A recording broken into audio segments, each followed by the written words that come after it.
how to pay your credit card to improve your credit score.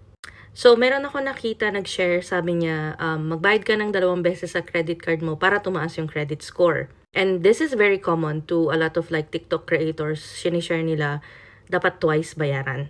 But I'm here to show you why that is not true. Okay, here is a screenshot from Equifax.com itself. This is one of the credit bureaus we use in Canada, Equifax and TransUnion. So it says here, how often do credit card companies report to the nationwide credit reporting agencies or yung mga credit bureau natin? And the answer you can read below, it says they should report monthly, preferably on the billing cycle date. And what is that date? It's your statement date. So minsan lang ang reporting niyan. So kahit magbayad ka ng 3, 4, 5, 6 na beses, minsan lang ang reporting ng credit card company sa credit bureau. So I'll give you an example. This is my credit card. As you can see in here, the credit limit is 14,500. I have a pending transaction ng 173 at yung na-bill sa akin ay 789.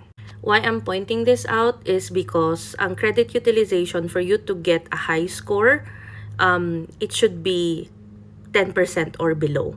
Ibig sabihin, kung lahat ng credit cards mo at line of credit mo, pag-add mo lahat at ang sum niyan ay $50,000, you should only be using 10%, which is $5,000, to make your credit utilization very good.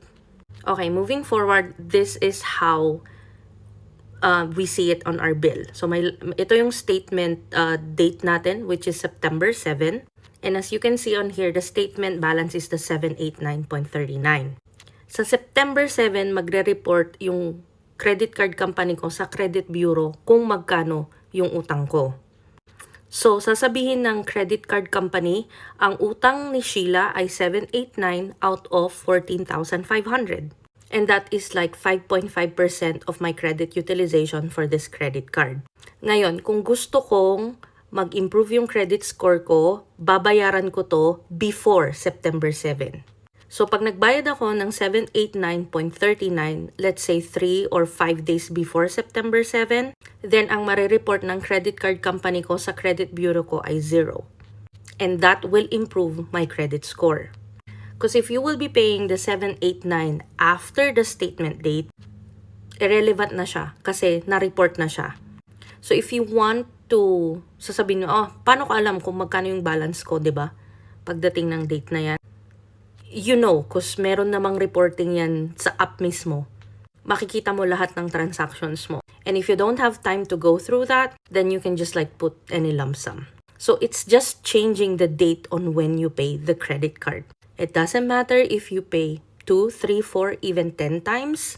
Because what matters most is the date when the credit card company reports to the bureau. So if we want to improve our credit score, I should have paid the 789 before September 7.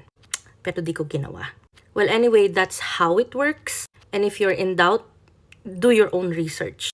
Or you can actually ask for a free report from Equifax and TransUnion. And you can do that once in every 12 months.